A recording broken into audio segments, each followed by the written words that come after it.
À 85 ans, il n'est plus la figure invincible que le public croyait capable de vaincre le temps lui-même. Le nom, qui autrefois dominait le box-office et les écrans de télévision, passe désormais ses journées loin des lumières d'Hollywood, entouré plutôt de silence, de ciels ouverts et du poids des décennies vécues. Chuck Norris a bâti une fortune, un héritage et une réputation de force inégalée, mais la route vers sa vie actuelle a été pavée de luttes personnelles, de querelles juridiques amères et de moments qui ont failli le briser.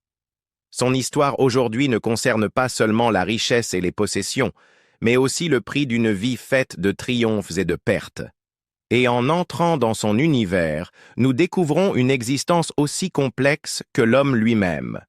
Lone Wolf Ranch, la forteresse de solitude. La résidence principale de Chuck Norris en 2025 n'est pas un manoir hollywoodien à Beverly Hills, ni un penthouse à Manhattan, mais Lone Wolf Ranch, une propriété de 600 acres située à Navasota, au Texas. Achetée et aménagée au fil des ans avec son épouse Gina, cette terre est bien plus qu'une maison. C'est une forteresse de vie privée et un témoignage de son besoin d'espace loin de la vie publique. Le ranch se trouve à un peu plus d'une heure au nord-ouest de Houston, niché dans le comté de Grimes, et reflète les valeurs texanes profondes que Norris a toujours défendues. L'autonomie, le lien avec la nature et une résilience silencieuse.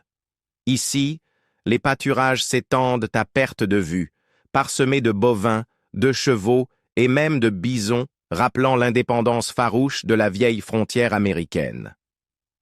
Lone Wolf Ranch est aussi le cœur battant des affaires familiales de Norris, Seaforth Bottling Co., qui embouteille de l'eau artésienne naturelle provenant d'un aquifère profond situé sous la propriété.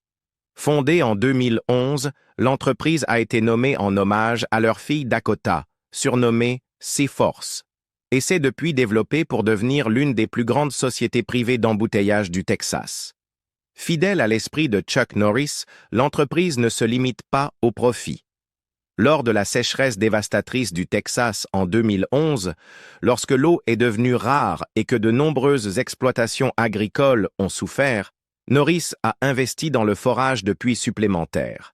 Cette décision a permis de préserver non seulement ses propres activités, mais aussi de protéger son bétail et de garantir que ses employés puissent continuer à travailler.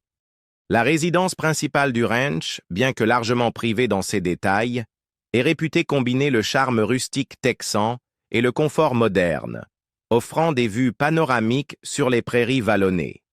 Des logements séparés sont réservés aux invités, familles, amis et partenaires d'affaires de passage. Le ranch sert de refuge où Norris peut être auprès de ses enfants et petits-enfants, monter à cheval et pratiquer la même discipline et les mêmes routines physiques qui l'ont maintenu en bonne santé pendant des décennies. Pourtant, derrière cette image paisible se cache la réalité.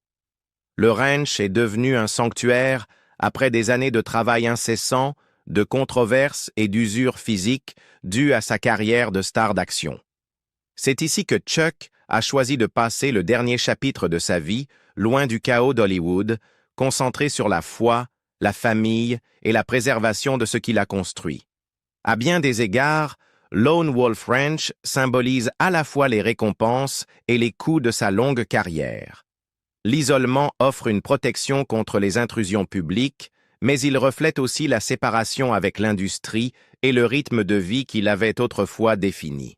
Pour un homme qui a connu le rugissement des foules et l'éclat brutal des projecteurs, le silence peut être à la fois un réconfort et un rappel que le temps a passé et que la scène a changé. Les propriétés héritées, Dallas, Santa Ana, Tarzana et Kauai. Avant de s'installer définitivement à Lone Wolf Ranch, le parcours immobilier de Chuck Norris reflétait les différentes étapes de sa carrière. Chaque maison étant liée à un chapitre de succès professionnel et de transition personnelle. L'une des plus importantes fut son ancien domaine de Northwood Hills à Dallas, au Texas. Construite en 1975, cette propriété de style ranch méditerranéen de 684 mètres carrés se trouvait dans un quartier huppé bordé d'arbres. Au sommet des années Walker, Texas Ranger dans les années 1990, ce n'était pas seulement le lieu de résidence de Norris, il servait aussi de centre de production. Un studio indépendant de 82 mètres carrés y était utilisé lors du tournage de la série, lui offrant la rare possibilité de travailler depuis chez lui tout en maintenant le rythme de la production télévisée. La maison comprenait 4 chambres, 8 salles de bain, une salle de sport adaptée aux besoins d'un artiste martial et une salle multimédia probablement utilisée pour l'examen des scripts et des séquences. En 2022, la maison fut mise sur le marché pour 1,2 million de dollars, une somme modeste selon les standards des célébrités, mais sa véritable valeur résidait dans le rôle qu'elle avait joué durant une période décisive de sa vie. Sur la côte ouest, Norris posséda autrefois un domaine distinctif de style ranch à Santa Ana, en Californie, acheté en 2002 pour 1,8 million de dollars. Conçue par le célèbre architecte Jack Selman comme sa propre résidence, cette maison de 365 mètres carrés se dressait sur près de 2 acres, avec un lac privé en son centre. De larges panneaux de verre et une maçonnerie chaleureuse mêlaient le caractère traditionnel du ranch à une élégance moderne.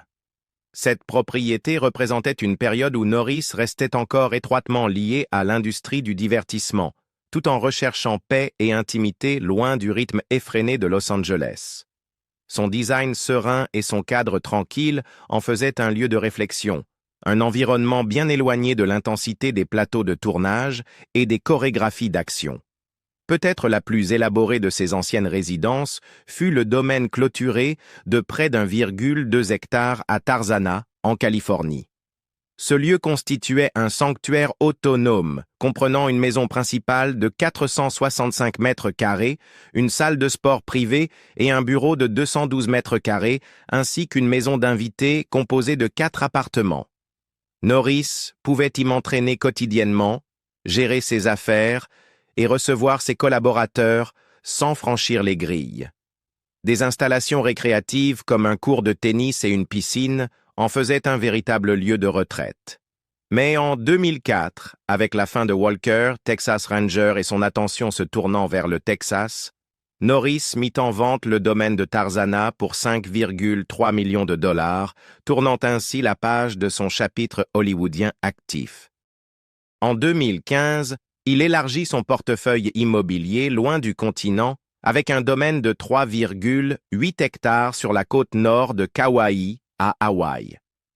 Achetée pour 7 millions de dollars, la maison de 418 mètres carrés comprenait 3 chambres, 5 salles de bain et des vues panoramiques sur l'un des paysages les plus préservés du monde. La côte nord de Kauai, avec ses falaises abruptes et ses plages isolées, offrait l'ultime évasion. Cet achat fut autant une quête de renouveau que de luxe, un lieu pour se reconnecter à la nature, guérir et profiter de l'intimité après des années passées sous les projecteurs. Le rythme plus lent et la beauté naturelle de l'île reflétaient le mode de vie vers lequel Norris tendait depuis longtemps. Un mode de vie où le succès ne se mesurait plus en première ou en audience, mais en instants de paix et de connexion. Ses propriétés, prises dans leur ensemble, racontent l'histoire d'un homme passé des exigences implacables du végétariat à une vie plus calme et plus intentionnelle. Chaque domaine, du centre de production de Dallas à la déclaration architecturale de Santa Ana, en passant par la forteresse hollywoodienne de Tarzana et la retraite hawaïenne, représente une facette de son identité. Ce sont des marqueurs d'ambition, de réussite et, finalement, du besoin de se retirer. Lorsque Norris consolida sa vie à Lone Wolf Ranch, ces lieux avaient rempli leur rôle. Ils avaient été des foyers, des espaces de travail et des refuges, mais aussi des scènes où les coups d'une longue carrière publique s'étaient discrètement joués, les batailles juridiques et la fortune derrière la légende. En 2025, la fortune estimée de Chuck Norris s'élève à environ 70 millions de dollars. Une somme impressionnante à tout point de vue, mais durement acquise et non sans conflits amers. Sa richesse provient de décennies de championnats d'arts martiaux, de succès au box-office, de la longévité de sa carrière télévisée, de contrats publicitaires, d'investissements immobiliers et de projets entrepreneuriaux. Mais le chemin pour protéger ce patrimoine a été marqué par des batailles juridiques qui ont révélé les tensions cachées derrière son image publique.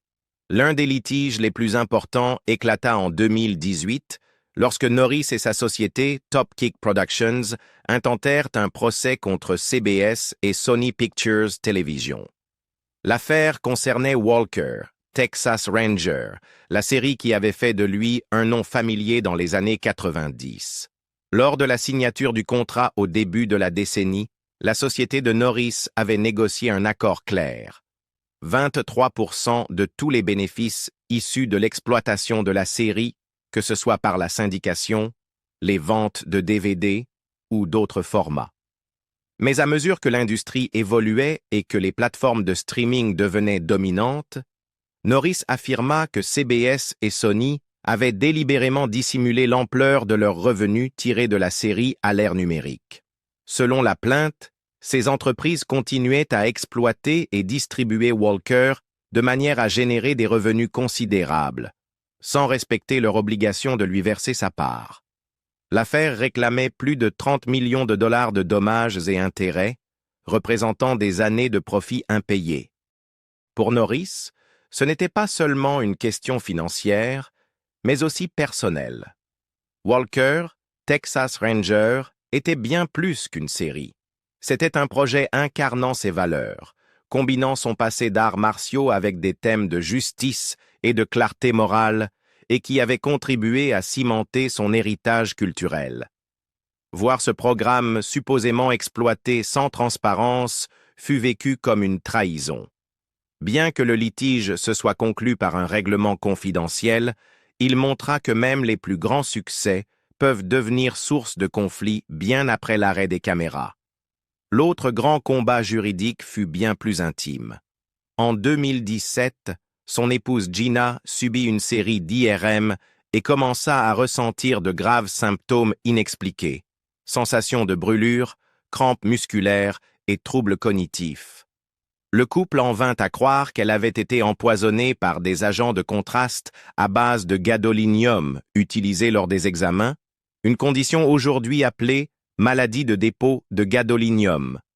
Le prix fut énorme, près de 2 millions de dollars de frais médicaux, des mois d'hospitalisation et le traumatisme émotionnel de voir un être cher souffrir en permanence.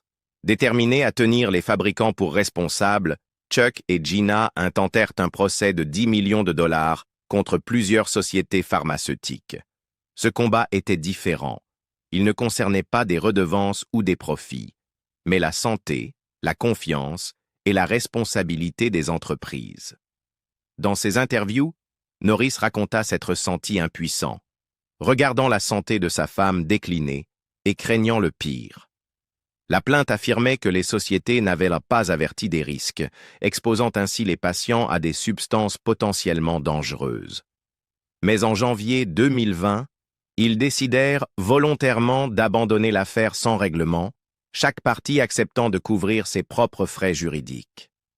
Bien que l'issue n'ait apporté aucune compensation financière, l'épreuve bouleversa durablement leur vie, influençant leur choix de résidence, leur gestion du temps et les causes qu'ils décidèrent de soutenir.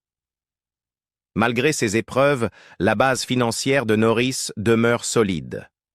En parallèle à sa carrière de divertissement, ses biens immobiliers, incluant des propriétés de grande valeur au Texas, en Californie et à Hawaï, ont pris une valeur considérable au fil des ans. Son rôle de cofondateur de Seaforth Bottling Co.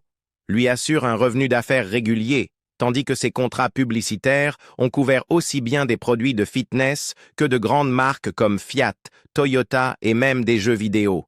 Dans les années 1980, il avait profité de sa notoriété dans les arts martiaux avec les Action Jeans, un jean flexible permettant de donner de hauts coups de pied sans se déchirer, et des décennies plus tard, il adapta ce même instinct commercial pour exploiter sa célébrité sur Internet, transformant les Chuck Norris Facts en atout marketing. Mais derrière les gros titres sur la richesse, il existe une réalité. Une grande partie de sa fortune a servi à maintenir la vie qu'il s'est construite loin des projecteurs. Soutenir sa famille, entretenir de vastes propriétés et financer des batailles juridiques et médicales ont tous été coûteux. Les 70 millions de dollars représentent non seulement des revenus, mais des décennies de décisions calculées, de résilience et de volonté de se battre pour ce qu'il estime être le sien, au tribunal autant que dans l'arène. En 2025, la fortune est assurée, mais le chemin pour la préserver a laissé des traces. Pour Chuck Norris, cet héritage n'est pas seulement une mesure de réussite, c'est un symbole de survie dans une industrie et une vie où rien n'a jamais été garanti. L'homme derrière la légende. Famille, foi et luttes intimes. Derrière l'image du héros d'action inébranlable se cache un homme dont la vie personnelle a connu autant d'épreuves que ses personnages à l'écran, mais sans la certitude d'une victoire écrite à l'avance. Le parcours de Chuck Norris dans sa vie de famille a été marqué par des engagements précoces, des séparations douloureuses, des révélations inattendues et un second mariage mis à l'épreuve par une maladie grave. Il rencontra sa première épouse, Diane Holeček, au lycée, et en décembre 1958, à seulement 18 ans, ils se marièrent. 4 ans plus tard, leur premier fils, Mike, naquit, suivi de leur deuxième fils, Eric, en 1964. Mais ce jeune mariage cachait une complication qui allait rester secrète pendant des décennies. En 1963, Norris eut une fille issue d'une relation extra-conjugale. L'enfant, prénommée Dina, n'apprit la vérité qu'à 16 ans et ne rencontra son père qu'à 26 ans. Norris parla plus tard ouvertement de la culpabilité qu'il ressentait de ne pas avoir fait partie de sa vie plus tôt, reconnaissant qu'alors que sa carrière prenait son envol, sa vie familiale s'était fracturée de manière irréparable. En 1988, après près de 3 décennies ensemble, Norris et Holeček se séparèrent.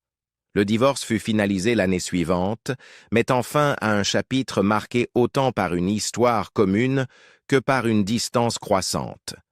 Sa carrière atteignait son apogée, avec des films comme The Delta Force 2 et le lancement imminent de Walker, Texas Ranger. Mais sur le plan personnel, il repartait de zéro. En novembre 1998, il épousa l'ancienne mannequin Gina O'Kelly, de 23 ans sa cadette, réunissant leur vie avec les 2 enfants qu'elle avait eus d'un précédent mariage. En août 2001, le couple accueillit des jumeaux, Dakota et Danny Lee, apportant une nouvelle vague de joie dans la vie de Norris. Mais leur relation allait être mise à l'épreuve de manière inattendue. En 2017, la santé de Gina commença à s'effondrer après une série d'IRM. S'ensuivit un combat de plusieurs années contre des symptômes invalidants, une recherche désespérée de traitement et, finalement, un procès contre les entreprises ayant produit les agents de contraste utilisés lors des examens. Durant cette période, Norris se retira presque complètement de toute activité professionnelle pour s'occuper de son épouse, privilégiant sa guérison au détriment des opportunités de carrière et des apparitions publiques. Il devint non seulement un mari, mais aussi un soignant à plein temps, l'accompagnant à ses rendez-vous, cherchant des traitements expérimentaux et veillant à ce qu'elle ne soit jamais seule dans sa douleur. Dans ses interviews, il parla avec une émotion visible, affirmant qu'il craignait de la perdre et que la voir souffrir était bien pire que n'importe quel combat physique qu'il avait affronté dans sa vie. Bien que Gina ait montré des signes d'amélioration, elle ne s'est jamais totalement rétablie, et cette épreuve a façonné leur quotidien depuis lors. La foi a toujours été une force directrice pour Norris, tant dans la gestion des crises personnelles que dans sa vision du monde. Chrétien fervent, il a écrit des livres sur la foi et parle ouvertement de son rôle dans ses décisions. Cette base spirituelle a également orienté son travail philanthropique, notamment à travers Kickstart Kids, une organisation à but non lucratif qu'il a fondée en 2009 pour pour enseigner les arts martiaux et le développement du caractère aux collégiens. Aux côtés de Gina, le programme a touché des milliers de jeunes, leur offrant discipline, respect et confiance pour affronter les défis de la vie. Pourtant, malgré ses engagements, Norris protège jalousement sa vie privée. Ses enfants, en particulier les jumeaux, ont été largement tenus à l'écart des projecteurs, grandissant loin du tumulte d'Hollywood. Les réunions de famille ont souvent lieu à Lone Wolf Ranch, où la distance avec l'industrie du divertissement permet quelque chose de rare dans une famille de célébrités: la normalité.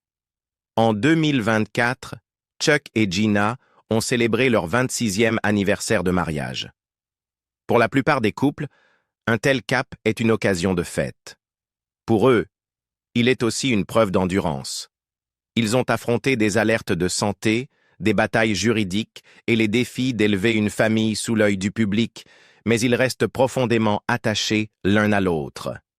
Derrière la légende de la star d'action se trouve un mari, un père et un grand-père qui a traversé des erreurs, a réparé ce qu'il pouvait et s'est accroché aux personnes qui comptent le plus. Le retour à l'écran et la discipline de la longévité. Pendant plus d'une décennie après son apparition dans The Expendables 2 en 2012, Chuck Norris resta presque totalement éloigné des plateaux de cinéma. Son temps était absorbé par les engagements familiaux, ses affaires et le rythme tranquille de Lone Wolf Ranch. Pourtant, en 2024, après des années de spéculation, il fit un retour à l'écran qui surprit même ses fans de longue date. À 85 ans, Norris reprit le chemin du cinéma d'action avec Agent Recon, un thriller de science-fiction mêlant intrigue politique et combat à haut risque. Dans le film, il incarnait un agent chevronné naviguant entre des alliances dangereuses et une crise mondiale explosive. Le rôle exigeait non seulement de la présence et du charisme, mais aussi une crédibilité physique, les qualités mêmes pour lesquelles le public se souvenait de lui, même après des décennies. La même année, il participa à un projet très différent, la comédie d'action australienne Zombie-Plan. Ici, Norris jouait de sa propre image publique, interprétant une version fictive de lui-même à bord d'un avion détourné et envahi par les morts vivants. Le scénario était absurde, mais ce rôle lui permit d'explorer une facette rare de sa carrière, l'autodérision. Pour un homme dont le nom a été immortalisé dans les blagues Internet et les Chuck Norris Facts, c'était l'occasion de reprendre le contrôle de ce mythe, de rire avec le public plutôt que d'en être uniquement la cible. Sa décision de revenir au cinéma ne fut pas prise à la légère.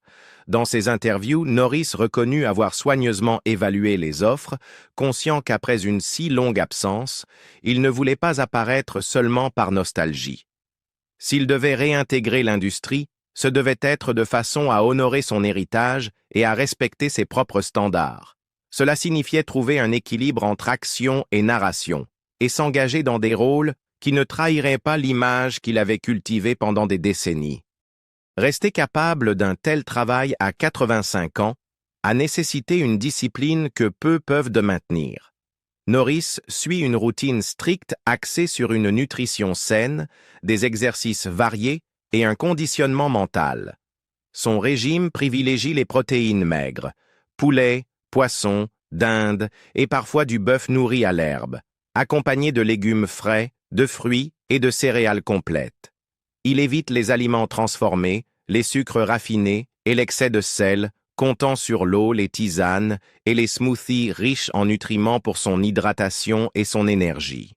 Ce n'est pas une mode passagère, mais un mode de vie adopté depuis des décennies, un choix qui a préservé sa mobilité et sa vitalité. Sur le plan physique, son entraînement combine musculation, cardio et pratique des arts martiaux. Haltères et bandes de résistance entretiennent sa masse musculaire et sa densité osseuse. Natation et marche rapide renforcent son système cardiovasculaire sans trop solliciter ses articulations. Et bien sûr, les arts martiaux restent une constante, non seulement pour la condition physique, mais aussi pour la vivacité mentale qu'ils exigent.